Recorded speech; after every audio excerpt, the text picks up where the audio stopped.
Hey guys, welcome to another video. In this video I will show you how you can change the alarm volume on your iPhone. Okay, so if you are visiting my channel for the first time, then please consider subscribing.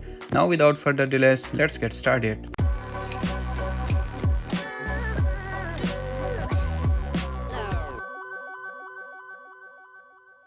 So first of all, go to the clock option, and here you can see these are some of the customized alarms I have set on my iPhone.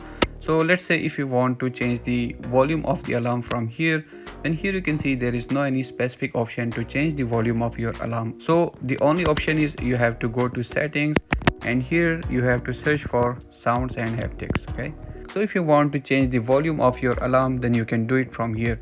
So if you will increase it, then the sound of your alarm will increase, and if you will decrease it, then obviously your alarm sound will decrease. It's very unfortunate that this is the only option to change the volume level of alarm on your iPhone. So I hope you have found this video very helpful. For more videos like this, please subscribe to my YouTube channel.